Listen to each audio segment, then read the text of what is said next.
anonymity can cause difficult situations, but it also allows you to be more authentic ultimately. Welcome to Connected Conversations. I am Elena Petrova, founder and CEO of Adastra Inc. Let's share the inspiring stories, strengthen our bonds, and pave the way for a brighter future, one conversation at a time. Welcome to Connected Conversations. We are in New York, and this is the place where we connect to have meaningful conversations in the world that has never been ever so connected or maybe so lonely at the same time. I'm here with Kyle Venn. Hello. And today we are going to be talking about the architecture of belonging. So Kyle, when was the last time you posted something about something? Tell us the story where you posted something anonymously. To my own platform? Or anywhere? to any platform? Yeah. That's a really interesting question. I am a pretty regular poster to the movies community in my own platform because I'm also a big movie nerd. And so I think probably the most recent one I did was posting the trailer for The Drama, the movie that came out pretty recently. And just honestly to see if people were interested in too. I think we ended up getting I ended up getting 100 upvotes on that, and got to get a little bit of conversation about people that were excited about it. But it's interesting. Yeah, it was basically around a thing that I was interested in, and I want to see if other people were interested in too. So can you walk me through why did you decide to do it this way? Yes. I think I decided to do it that way.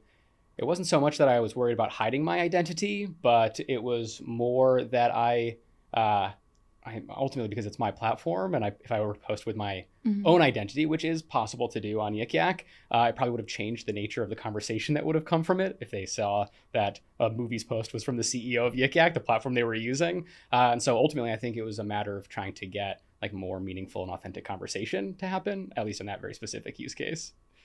Interesting.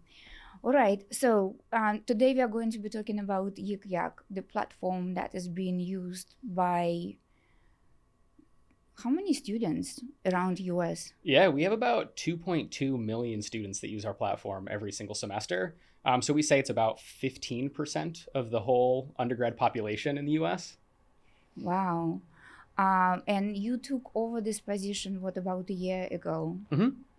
That's right. Yeah. We've been working on, I've been a founder of a social startup. We tried to build a bunch of different social platforms, a mixture of some for middle schoolers, some for high schoolers, some for college kids. We built probably about 5 different social apps over that span, all interestingly enough, with the focus being about authenticity, about connection. Basically, our prompt was, can we build a social platform that isn't exclusively about being performative and about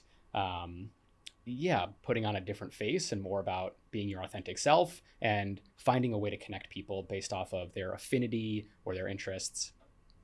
And so we've been building that we've been doing it for about 4 years. And then I had been hearing a lot about every interview we did with college kids. We'd always ask, what are your top 5 favorite apps? And without fail, they would mention either Yik Yak or SideChat, which are ultimately the same product. They would always mention that in their top 5. And I had used Yik Yak. I'd been a user back in 2014, the first version that launched.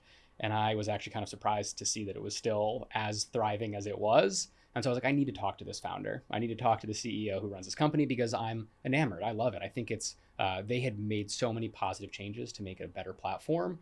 And I was thinking it would be great to either run ads for some of the apps that we've been building, or to maybe they wanted to work together in some partnership because their mission was very closely aligned with ours. And in that conversation, he was basically telling me that they were going to be shutting the company down. They were like, we're out of money. We don't really feel like raising more. We gave it a good try. We love this app. It's still doing well, but ultimately the team is just ready to move on. And so that's when we proposed, what if we were to acquire your company? Clearly he heard me gush about how much I loved the product. I was talking about how I could picture them growing it in the next 5 years, about how much it's so beloved on campus, about every person we interviewed. And it was funny. He was like, yeah, that's actually pretty much exactly how I felt about this. So it's cool to hear another person that has that much interest and love for this platform. And ultimately, he came around to it and was like, yeah, let's do it. Let's figure it out. Like, it seems like it would be in great hands if you guys were to take this on. And so this happened around May of last year. We finalized the acquisition. We've been operating it since then. Oh, interesting. So when I was preparing for this interview, I was also looking at some stories, right? Mm-hmm. And quite a few people do remember this brand slightly negatively, Yes. right? And of course, there is a new generation that might not remember those stories. Could you walk me through when you were making this decision? I understand that from the tech standpoint, the way that you are describing right now, that probably was an exciting tech adventure, as Yes. you just described. Yes. Also, when you were making the decision to take this job a year ago, what was your like step by step? Explain to me that negative baggage that you were taking. What Yes. what you were planning to change? Yes, absolutely. I would love to talk through that. So honestly, just to talk on the history, the Mm-hmm. slightly negative history. In From 2014, from right? 2014, yeah. Because it was, what was that, harassment, back Yes. bomb threats. Yes, there was basically everything that could go wrong on an anonymous platform kind of did. It was around 2014, they had a meteoric launch. Yik Yak is just inherently a great desire that people have, is they want to be able to speak anonymously on the internet. They want to be able to share their opinions. At that time, Yik Yak was only about connecting people within a 5-mile radius with one another. So it was anonymous, it was within 5-mile radius, and it was also honestly picked up mostly by high schoolers. Obviously, there was a massive college group that found a love for this product, but there were a lot of high schoolers. And I think that recipe, this is early internet, this is 2014, this is around the same time as Vine and Facebook getting its momentum and Instagram taking off. So this is like still people getting used to the internet and what it means to collaborate on there for the first time. You put together anonymous and high schoolers, it's going to lead to bullying. I mean, bullying already happens and it already is something that people want to fall to, but now you've just given the superpower of anonymity and things can take a really bad turn. And so I think the team at that time underestimated the potential for that type of negativity to spread on their platform, and they just didn't have the right safeguards in place. I don't fault them for that. I think it's a hard thing to have assumed would happen because there weren't many anonymous platforms at the time. They were one of the first and one of the largest that took off like it did. So that they shut that company down after only a couple of years. They raised a bunch of venture capital and then weren't able to solve those problems fast enough, got enough bad press, and the rest is history. The product relaunched in 2021 with a very similar premise. This team had taken moderation much more seriously, but it was still a 5-mile radius, which I think does open itself up a little bit more towards not having the proper safeguards to keep a platform safe. And they were doing okay. Honestly, even that group of users that had used the platform from 2021 to 2022, 2023 will have a very similar experience and remember a feeling of Yik Yak where there was a little bit more of that toxicity, negativity. While they did improve the moderation for sure, it was definitely a real problem. That company, Yik Yak, ended up getting acquired by another company, SideChat, in 2023. That was a little bit of a convoluted story, but I promise it's getting towards the answer of moderation. SideChat acquired Yik Yak, and SideChat was a very similar platform. It was still about posting to an anonymous feed. It still had upvotes and downvotes. It was very college oriented, which was the same thing as the Yik Yak launch in 2021.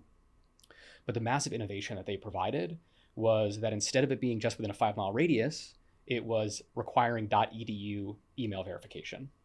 So when I sign on to the platform, instead of it just automatically letting me in and letting me see posts around me, it would say, please enter in your school email. So you'd put in kven@neu.edu.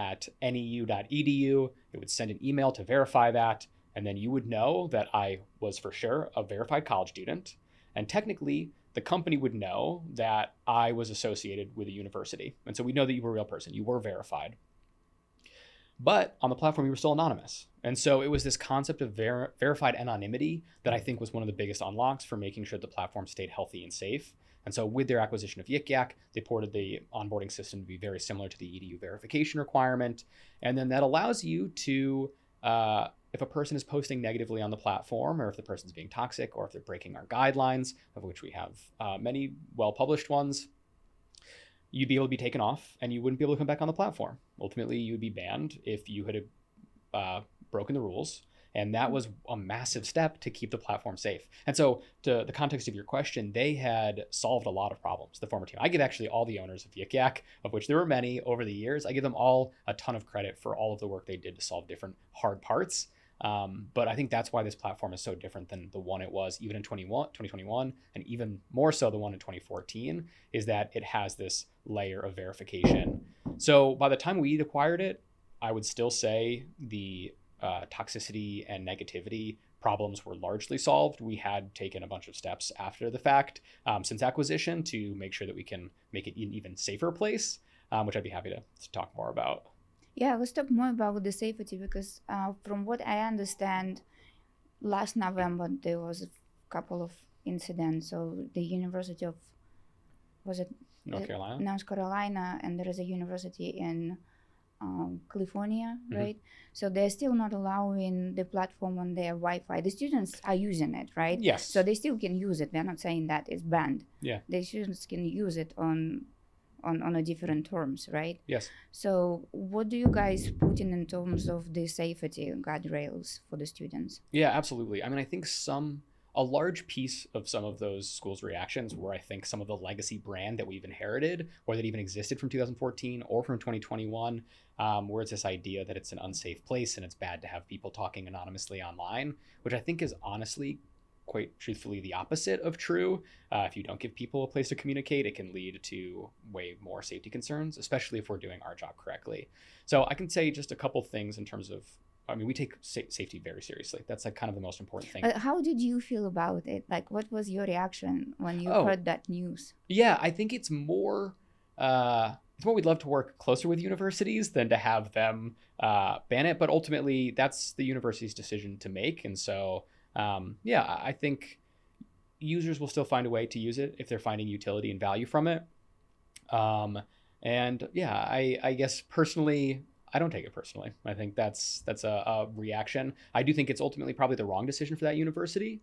But yeah, I think it's, yeah, I don't fault them for making that decision. I could see how they got I'm there. curious, what was your kind of like, okay, so now you're talking as a CEO, but yeah, like, let's say your reaction as a human being, as a person, like you're talking to your friend, having a beer in the bar, and like, oh my God, like I got this news. Like, what was your immediate reaction to it? I think, yeah, I mean, fair question. Transparently, I would say I think it's a little bit crazy to introduce that level of censorship. Not letting people use a platform that's about community and openness does feel like a step in the wrong direction. And then honestly, like to what I was alluding to before in terms of how it can actually lead to more safety, let's take the Brown shooting that happened last year. Mm-hmm. An absolute horrific event. But ultimately, we saw that students posted about the threat and about the gunshots, I think it was 16 minutes before the official announcement went out on the Brown alert system. And again, that's not a knock to Brown. I think they were trying the best they can, and it's hard to make sure that they validate information and go through the proper channels.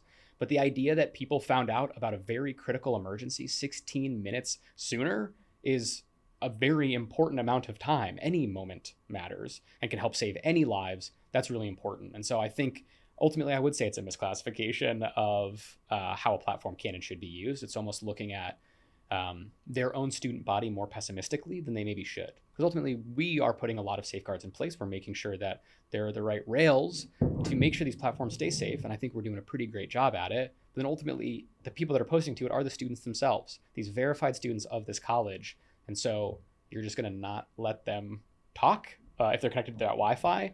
That feels, yeah, it feels like an incorrect decision is ultimately what I would say. But yeah, again, I don't think it was a visceral emotional response. It was more like, yeah, kids will find a way to keep using it because they love it. What did you learn from it? That experience specifically? Or from all of Yik Yak? From this experience. I think I learned that ultimately schools can have a somewhat pessimistic view of their students, and some will lean closer towards that censorship. But Yeah, at least for how we view the product and how we do things, I would say maybe an opportunity is for us to do a better job of advocating for some of the things that we do really well. I mean, honestly, part of what we've been trying to share with the world is that we are really good at moderation. So one of the numbers I like to share is the on the system, on the platform, there's the ability to flag a post. So if you see something that you think breaches our guidelines or honestly just makes you feel bad, flag a post. That flag will go to our moderation team. We have 20 moderators, 20 human moderators, and then like a very large portion of AI moderation. That will go to that moderation queue, and then it will be actioned on. We will make the decision to either take it down. We will make the decision to time the user out, to ban the user if it's egregious enough.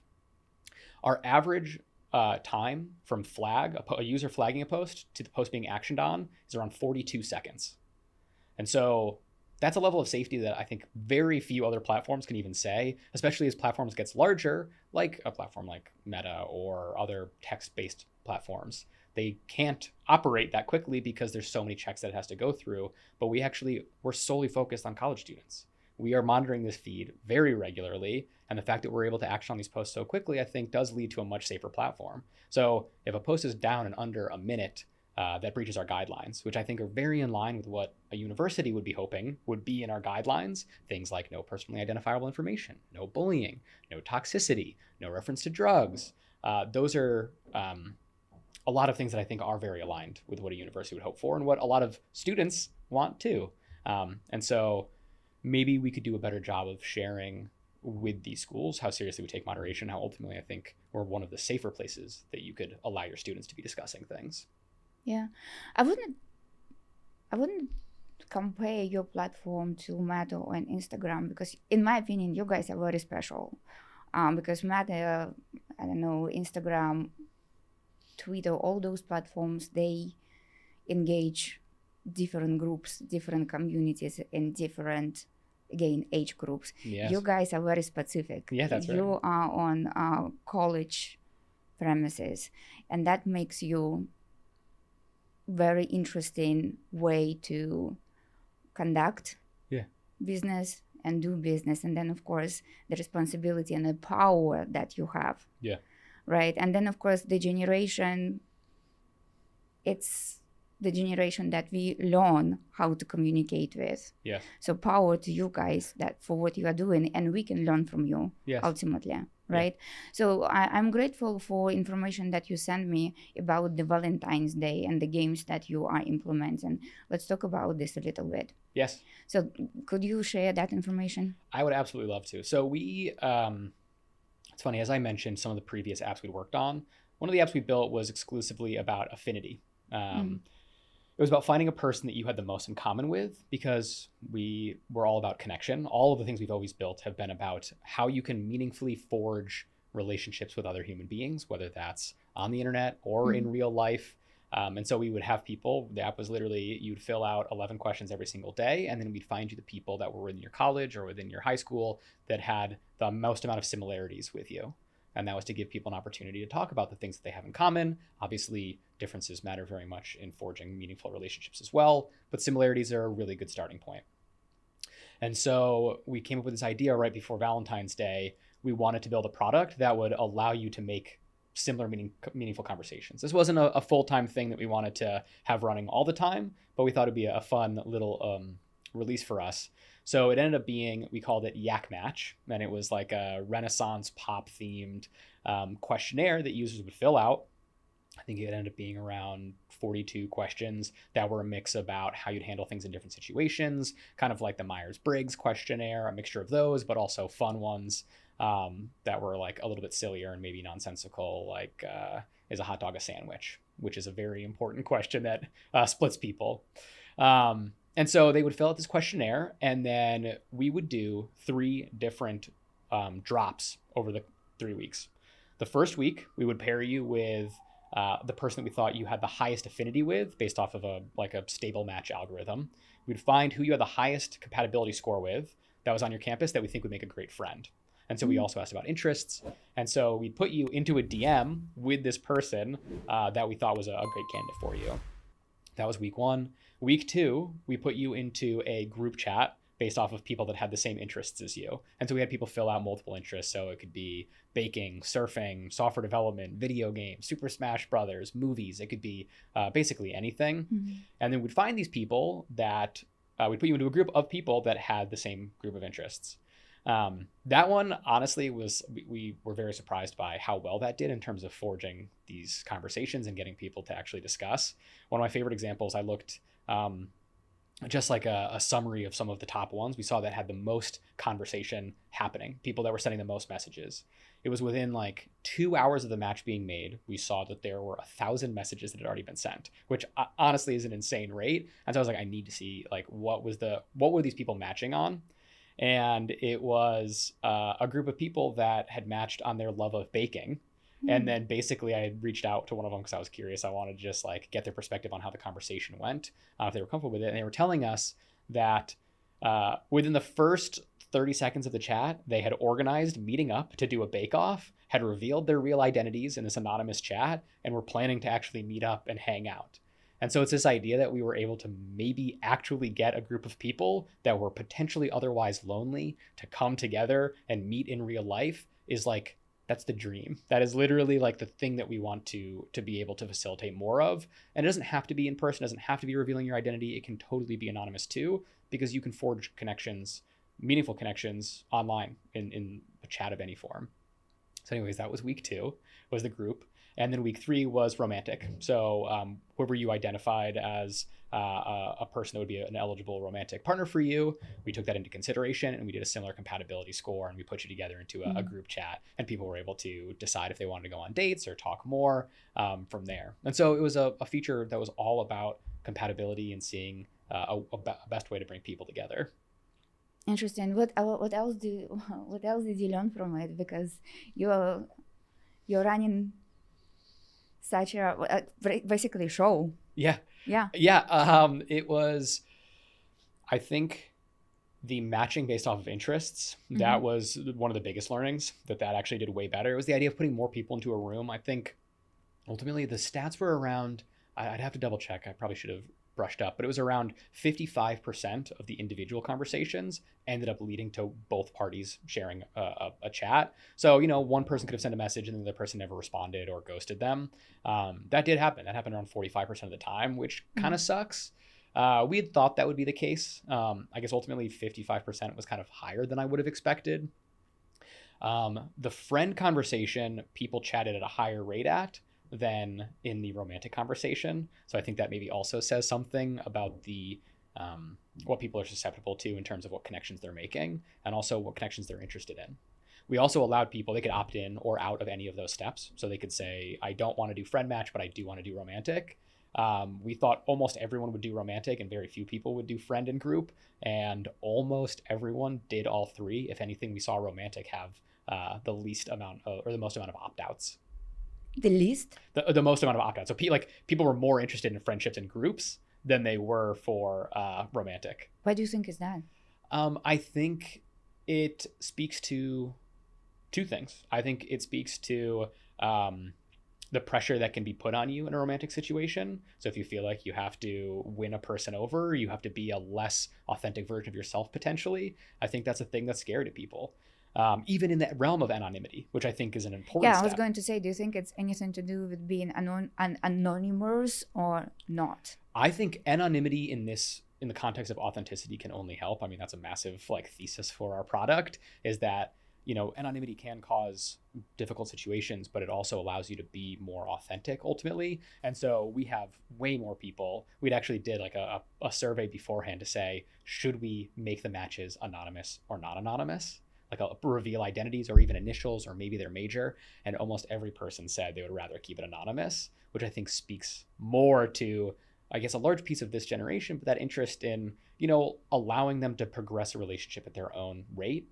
And so, I guess on the romantic versus friend side, friendship maybe feels a little bit lower stakes.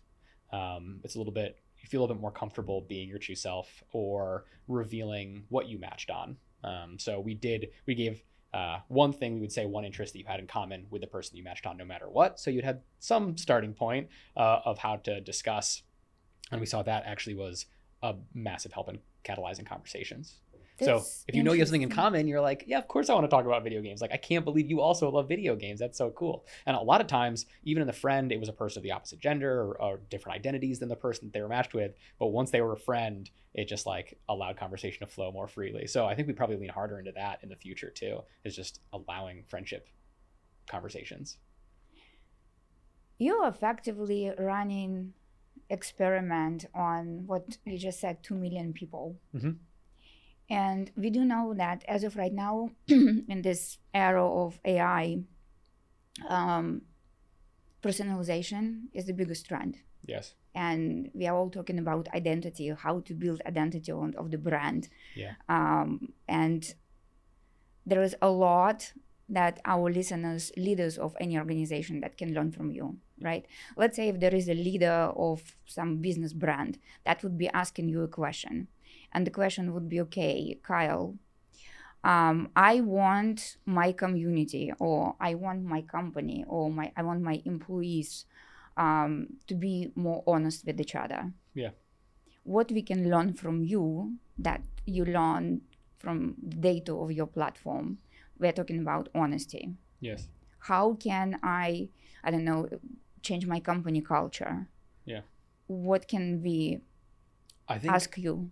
Yeah, I honestly think anonymity is a very valuable tool. And I think similar to what we were even talking about earlier is I think some people are afraid of allowing their employees or the people in their community to be anonymous because they feel like they're going to use it for evil. And I would say on our platform, just observationally, we get to see the data. We have this 2 million person experiment.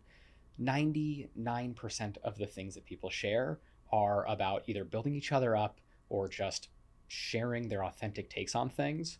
And so I think allowing these platforms where people can feel like they actually are anonymous, that will allow them to be their truer selves. Now, of course, that does mean have some level of safeguards in place for that smaller percentage that might use that anonymity for something less good. But yeah, I think it's trust that people will use it well to give you an honest answer and to give you more critical feedback. I know that was an important part of even how you do like year-end reviews when you have 360 feedback. Like there's some piece of feedback that's necessary, I think, to be given non-anonymously, but there's also that comfort that's provided when it is anonymous that allows you to be more true to what you believe. And then, of course, we can talk about engagement versus belonging, right? Because again, you talk about your platform as the place for people to belong. Yeah. But then engagement is also very important. Yeah. Right. So let's talk about the features that you are building on your platform that truly on the belonging side, and there is something that you would let me paraphrase the question a little bit and just pedal back a little bit and say what features you would take off this platform tomorrow if that wouldn't affect the engagement.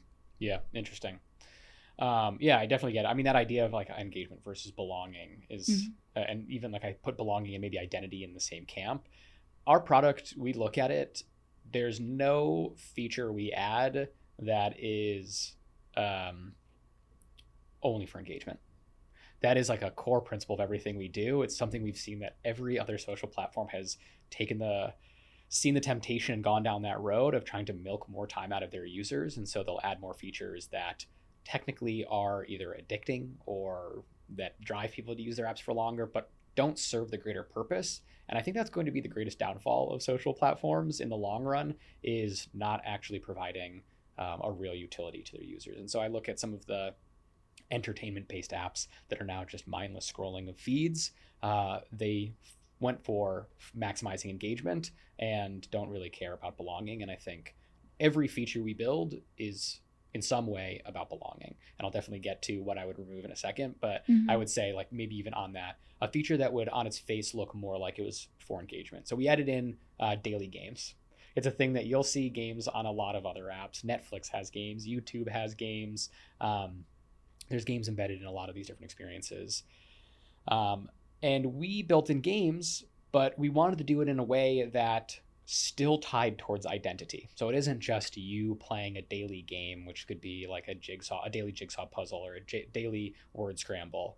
we wanted it to tie into your identity. And so when you're playing this daily game, you're doing it to contribute to your school's score on the leaderboard. And so now I can see how my school, how Northeastern, stacks up against Brown in terms of how good they are at playing this game, because it allows you to feel a sense of pride or motivation if you see that you're falling behind or if you're ahead for your school. And so that was still something that we wanted to have people discussing about, having theories about, that leads them to the discussion that we hope to see. And so that's just an example of one that I think we try to do a balance of both engagement, because people like playing games, and belonging, so that it's tied towards the actual core of the app. So I don't know if there are any features in the app right now that I would say are focused just on like just pure engagement for this, for engagement's sake. I would say my dream is to remove ads.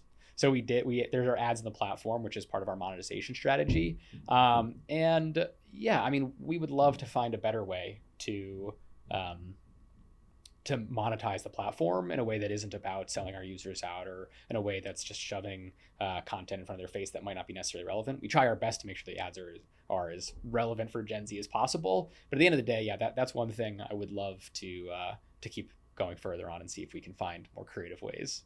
I'm curious, which companies are running ads on your platform? It's a little bit of everybody. We have one piece of our advertising framework that is just like a general programmatic ad network. So you'll see literally ads from every brand under the sun.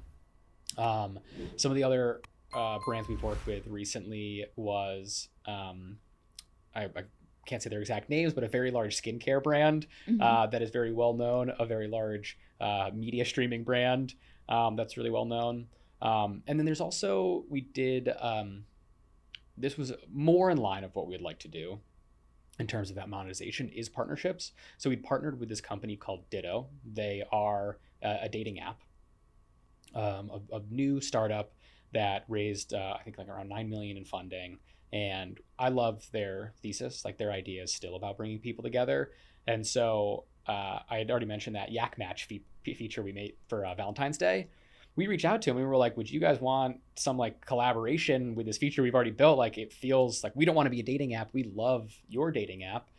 Is there some way that we could partner together in a way that has you benefiting, our users benefiting, us benefiting, basically across the board? And so as part of the end of that flow, people could opt in to using their service instead of anonymously chatting on Yik Yak.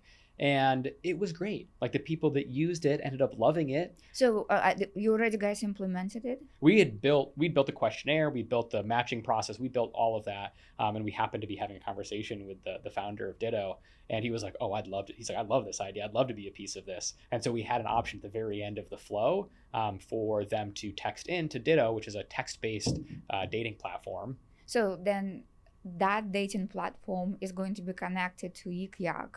Yeah, we were very intentional about sharing with our users, like, nothing is shared that they don't want to be shared.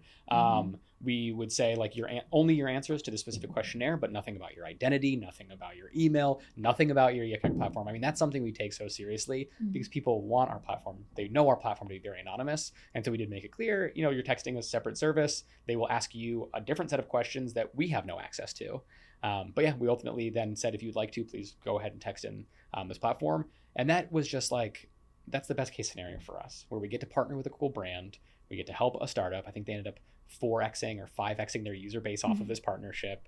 Our users ended up having a lot of positive things to say about it, and they got what we offered them. We said, we're going to help you find matches. And if you want to go further on the romantic side, use our friends at Ditto. And it ended up just being a great partnership all around, where I think everybody won. So that's more of the advertisers we'd like to work with. What else? What else in the future for your platform? In terms of advertising, or no, everything? Just in general, what else are you guys planning to add? Yeah, there's a couple things we're kicking around right now. So one, we're going into summer, and summer is we're a college-based app, and so we have a massive drop-off in users over the summer, which is just part of the natural life cycle. But we are hoping to find a couple of things that will be a little more interesting to people over the summertime. And so we've been teasing for a while to the users, we're going to have something that is almost like going back to Yik Yak's roots with that nearby feed, the 5 mile radius, but it will still be behind that email verification. So we're thinking about, it's Yik Yak summer. You're going back to your hometown. You're going back to your city. You're going to your internship. You still want to be able to use this platform to connect with other people. And that's way harder because the reason we see that drop off is because people use the platform to talk about what's happening on campus and what's happening with their college-based community. But then over summer, they have a very different community. And so we want to meet them where they are. And so that idea of basically having the exact same offering over the summer is one thing we're pretty excited about. Other than that, the other thing, I really want to find a way to get our users paid. So one of the biggest trends we see ultimately on the platform is people being very concerned about getting a job, getting an internship, making money, AI taking over their potential for earning. And I, more than anything, would love to find a way to solve that problem for them. If we're able to, I think it's literally the number one thing that is concerning these users and these people. And if we're able to find a way to help them make money in whatever capacity, whether that's by helping them find a job, whether that's giving them something, letting them utilize the reach that they have already, I think there's something really compelling there. So we're still in early stages of ideating the best way that we could pull that off. And we have some early partners we're talking with. That's what I was thinking, that maybe you could reach out to businesses that can advertise on your platform for posting jobs. We would absolutely love that. That would be the best possible scenario, is that, we can make it so it's easier to find jobs. The other one too, these are some of the folks that we've been working with, but UGC influencer, these nano influencer, micro influencers, where it's any person that can use their reach or create a new TikTok account and then spread a message. It's brands are still willing to pay for that. And I think it's great to allow these students to make money, to be able to share their voice or build their own personal brand. I think that's one really interesting avenue. I also think there's a ton of jobs that happen on campus that people don't even know about. And so, it's the ability for us to be able to emphasize that and put it in front of students, I think would be super cool. So to sort of summarize it all together, you had, and when you took this job, is it fair to say that you were still addressing the safety? Yeah, when we first took it on, we had there were a couple of steps when we immediately took the app over. We're this is what we're going to take care of. And number one was we got to make sure that moderation is as great as it possibly can be. So safety moderation. Safety moderation was huge. So we did, ultimately AI has been such an incredible tool for that. We basically rebuilt the entire moderation stack. We added in way more AI enforcement so that we can catch things, so that they can automatically flag posts so users don't have to. So, and you said you're doing it with the seconds right now, didn't you mention? 42 seconds, 42 yeah. seconds, From flag to action, it's 42 seconds. And so the other thing we've been adding in is how to flag posts even sooner. Because, a post could be live for even a couple minutes before the first person sees it and wants to flag it because they've identified. We have these large, several thousand person, 20,000 person user bases on these campuses. If something breaks our rules and it offends somebody, it gets flagged rather quickly. But we have a whole system of AI that's reviewing posts that come in, checking it for specific keywords and checking it for specific toxicity scores. And then we're able to flag it ourselves for then a human review. We do have AI moderation running on the queue as well, but we still predominantly rely on humans. I think that's another thing that differentiates us, so that we can make sure that our accuracy remains very high. How many humans do you have to evaluate those posts? Yeah, we have about 20 human moderators that are reviewing. It will scale up and scale down the team based off of, if we know there's a big event happening, or if, God forbid, something crazy happens like an assassination, that ends up creating a lot more conversations on our platform. And so we'll scale up our moderation team as needed, but we have access to a very large pool of very well-trained human moderators. We also do leverage AI, as I mentioned, as necessary, but primarily we focus on humans. And do you guys can you walk me through if you have a process that is set up, let's say, if there is a threat that you identified, how fast you can send the information to the right channel? Oh yeah, for safety threats, absolutely. That is part of our action, which I would count within that same category. If we deem something that is a threat, like a bomb threat, those are things that happen, or threats to other schools, we will send that to emergency services at the same time that we send the action to take the post down. And then, we follow all proper procedures from there to make sure that the platform stays safe and that it's investigated. We don't do the investigation ourselves. We allow the proper authorities to handle that part. Yeah. What is the current process for that? The protocol? Right. Yeah, we have a set of criteria and flags of things that we'll send. Right away, we will send just the post itself with straight to law enforcement. We have a law enforcement channel, and we work with a third party that takes care of handling that negotiation, those conversations with law enforcement. That will happen immediately, and then we will respond to the requests for information on an ad hoc basis. So depending on depending on the threat and depending on how highly it gets escalated by law enforcement, they can choose to subpoena and get access to additional information like the identity of this person. But it's following the best legal procedures that we can, and we do make sure that we stay within those rights because it is an important thing. We want to make sure that we're not sacrificing user anonymity, and we want to make sure that their data stays safe.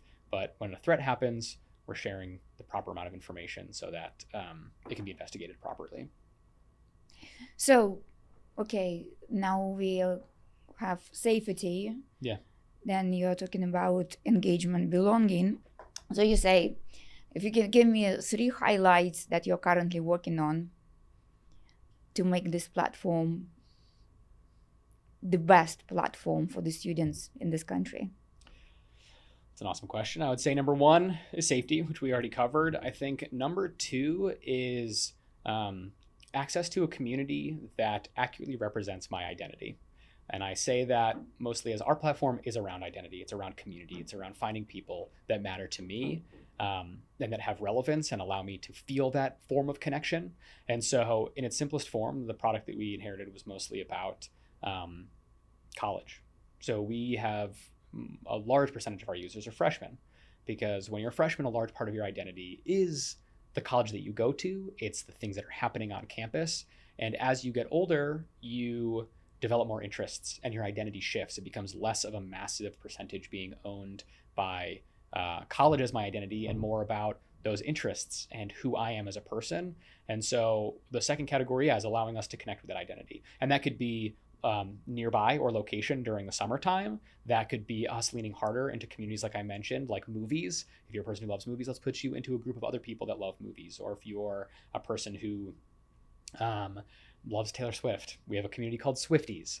And it's allowing and driving people towards those spaces that are still small and intimate, but allow you to talk about things that are closer to your identity. And then I would say the third thing on the platform that we're focusing on outside of those communities would be finding a way to productionize better that experience we offered with group chats and friend chats. I think we have that experiment showed that we have immense value in helping solve some of this loneliness, but still on the user's own terms. So it's still anonymous, but it's around connecting you on that identity. And I think there's a lot more we could do there, especially as we lean harder into allowing people to do these single one-on-one chats or these group chats. And so I think those 3 pieces, it's moderation, it's community and identity, and it's like direct and authentic connection with individuals that share one of your interests or one of your identities. That is an interesting approach. So you are talking about the freshmen that come to school. Yeah. They are lost. They do not know who they are. But then you are using the anonymous platform to find their identity. Yeah. To get them to belong to the group that they might not know where to belong. Exactly. That would be the absolute dream, is that we're able to do that effectively and to act on that vision well, because I think there is just such a need. There's such a massive need right now. The fact that social platforms are no longer about actually being social, almost all of the platforms people use are not about connecting with people, real humans that they could possibly know, or people or fake making these connections. It's more about consumption or entertainment or following a large celebrity. And yeah, I think our platform is all about bringing it back to authentic human connection. And I hope we can do it. I hope we can really, really nail it. I hope so too. My personal ask, make sure that they're safe. Yes. Let's make sure that they're safe, because that's, when the kids are leaving home, they go somewhere. Yeah. And they don't know where and how, right? So, well, thank you for this conversation. Yes. The last question I have for you, Kyle, is, in your opinion, what would be the conversation we should be having more as the community? Or maybe a few of them. What would be the conversations, in your opinion, we do not talk enough? Yeah, I think it would be how can we encourage authentic conversation, and how can we encourage people to be our truest, most authentic selves, whether it's in person or online. I think that's a conversation we'd have way more of, with technology and with AI and with content making the shift that it is. I think we still need to focus on the human element. I think we still need to focus on being a true version of ourselves and not a persona that we put on the internet or a persona that we put on a fake face, even in the workplace. It's very common for a person to code switch or to be this professional version of themselves. And I think without fail, research always shows that people that feel this sense of psychological safety and their ability to be their truest selves are the happiest. They perform the best at whatever their goal might be, whether that's a job or whether that's a hobby. And so, yeah, I think the question is how can we encourage that level of authenticity in all forms and all places of our interaction? Thank you. It's my pleasure. Thank you so much for having me. This has been a very fun conversation. It was a pleasure talking to you. Yes, likewise. Thank you for tuning in into Connected Conversation. We truly value your feedback and would love to hear from you. Please let us know what story you would like to hear next. Share your thoughts in the comment section. Let's keep the conversation going, and let's continue to inspire each other. Let's stay in touch. Thank you.